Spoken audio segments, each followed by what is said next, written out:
નમસ્કાર. જો પરિવારમાં કોઈ બાળક ધોરણ 8 પાસ કરીને 9મા ધોરણમાં પ્રવેશ લેવાની તૈયારી કરી રહ્યું છે તો આજની આ માહિતી ખરેખર એક ગેમ ચેન્જર સાબિત થઈ શકે છે. આજે આપણે ભુજની સરકારી અને ગ્રાન્ટેડ શાળાઓમાં ધોરણ 9ના પ્રવેશને લઈને મળતી અદ્ભુત તકો વિશે એકદમ વિગતવાર વાત કરીશું. જિલ્લા શિક્ષણ અધિકારી કચેરી ભુજ દ્વારા એક બહુ જ સુંદર પ્રયાસ હાથ ધરવામાં આવ્યો છે જેથી દરેક બાળકને ઉત્તમ શિક્ષણ મળી શકે.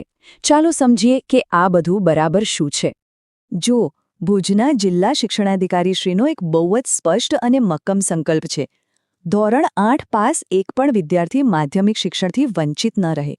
અને ખરેખર આ એક એવો વિચાર છે જે આખી ઝુંબેશને પાવર આપે છે. સરકારી શાળાઓ વિશે સમાજમાં જે કોઈ પણ જૂની માન્યતાઓ છે ને એને તોડીને શિક્ષણની આ જ્યોત દરેક ઘર સુધી પહોંચાડવાનો આ એક બહુ જ મોટો પ્રયાસ છે. તો આજે આપણે મુખ્યત્વે આ 4 મુદ્દાઓ પર ફોકસ કરીશું. પહેલું, આ શાળાઓની આધુનિક સુવિધાઓ. બીજું, ત્યાંનું ઉત્કૃષ્ટ શિક્ષણ. ત્રીજું, આર્થિક સહાય એટલે કે સ્કોલરશિપ. અને છેલ્લે એડમિશન માટે કયા ડોક્યુમેન્ટ્સ જોઈશે તેની યાદી. તો ચાલો સૌથી પહેલા વાત કરીએ આ સરકારી શાળાઓમાં મળતે સ્માર્ટ અને આધુનિક સુવિધાઓ વિશે. સામાન્ય રીતે સરકારી શાળા શબ્દ સાંભળીએ એટલે મનમાં પેલા જૂના સાદા મકાનો યાદ આવે, રાઈટ? પણ જિલ્લા શિક્ષણ અધિકારી કચેરીનું આ સત્તાવાર પોસ્ટર જુઓ, આખું ચિત્ર જ બદલાઈ ગયું છે. આજના બાળકો માટે આ કોઈ સામાન્ય સ્કૂલ નથી, પણ એકદમ હાઈટેક શૈક્ષણિક વાતાવરણ ઊભું કરવામાં આવ્યું છે. અહીંનું કેમ્પસ જુઓ, ખરેખર કોઈ પ્રાઇવેટ સ્કૂલને પણ ટક્કર મારે એવું છે. હવે વિદ્યાર્થીઓ સ્માર્ટ બોર્ડ અને સ્માર્ટ ક્લાસમાં ભણે છે. Latest computer labs, science labs અને પ્રેક્ટિકલ માટે સ્ટેમ લેબ્સ પણ છે. આ ઉપરાંત આખું કેમ્પસ સીસીટીવી અને ફાયર સેફ્ટીથી સજ્જ છે. આધુનિક સેનિટેશન, પીવાનું શુદ્ધ પાણી અને રમવા માટે વિશાળ મેદાનો, અને આ બધું જ બિલકુલ ફ્રીમાં. અને હા, વાત ખાલી ચોપડીઓના જ જ્ઞાન પૂરતી સીમિત નથી. નવી શિક્ષણ નીતિ પ્રમાણે અહીં બાળકોને સ્કિલ ડેવલપમેન્ટ અને વોકેશનલ કોર્સ શીખવવામાં આવે છે. દીકરીઓ માટે ખાસ સેલ્ફ ડિફેન્સની ટ્રેનિંગ પણ છે. ખેલ મહાકુંભ અને કલા મહાકુંભથી બાળકોના ટેલેન્ટને પ્લેટફોર્મ મળે છે. અરે દર વર્ષે ફ્રી એજ્યુકેશનલ ટૂર અને યુટ્યુબ પર નિષ્ણાંતોના ક્લાસ જેવી સુવિધાઓ શિક્ષણને ખૂબ જ રસપ્રદ બનાવી દે છે. હવે આગળ વધીએ અને જોઈએ કે આટલી સરસ સુવિધાઓથી પરિણામ કેવું આવે છે, એટલે કે ઉત્કૃષ્ટ શિક્ષણ અને રિઝલ્ટ. આ આંકડો જુઓ, 213. ભુજ જિલ્લાની પૂરી 213 સરકારી અને ગ્રાન્ટેડ શાળાઓએ 100% પરિણામ આપ્યું છે. વિચારો, 100% રિઝલ્ટ.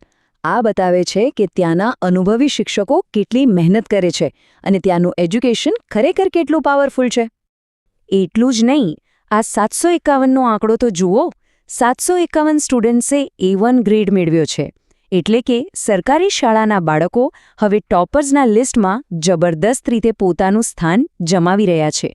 શૈક્ષણિક ઉત્કૃષ્ટતા અહીં ખાલી બોલવાની વાત નથી, પણ એક વાસ્તવિકતા છે. અને જો એન્જિનિયરિંગનું સપનું હોય તો જાણીને નવાઈ લાગશે કે અહીંના બાળકો પ્રી બોર્ડની ખાસ તૈયારીઓ સાથે સીધા JEE એડવાન્સ જેવી સૌથી અઘરી ગણાતી એક્ઝામ પણ ક્લિયર કરી રહ્યા છે. મતલબ કે તૈયારીઓનું લેવલ ખરેખર બહુ ઊંચું છે. ઓકે, હવે સૌથી અગત્યના મુદ્દા પર આવીએ, આર્થિક સશક્તિકરણ એટલે કે સ્કોલરશિપ અને આર્થિક સહાય. કોઈ પણ બાળક પૈસાના વાંકે ભણવાથી રહી ન જાય એ માટે સરકાર જબરદસ્ત આર્થિક સપોર્ટ આપે છે. અહીં જુઓ, નમો લક્ષ્મી યોજનામાં દીકરીઓને પૂરા 50,000 રૂપિયા મળે છે, અને એ પણ કોઈ પણ પ્રકારની આવક મર્યાદા વગર. બીજું, જો બાળક NMMSની પરીક્ષા પાસ કરે તો ધોરણ 9થી 12 સુધીના અભ્યાસ માટે 48,000 રૂપિયા મળે છે, અને નમો સરસ્વતી યોજનામાં સીધા 25,000 રૂપિયા. આ ખરેખર બાળકોના ભવિષ્ય માટે એક બહુ મોટું રોકાણ છે. અને વાત અહીં પૂરી નથી થતી. રોજબરોજના ખર્ચા બચાવવા માટે પણ ઘણા લાભ છે.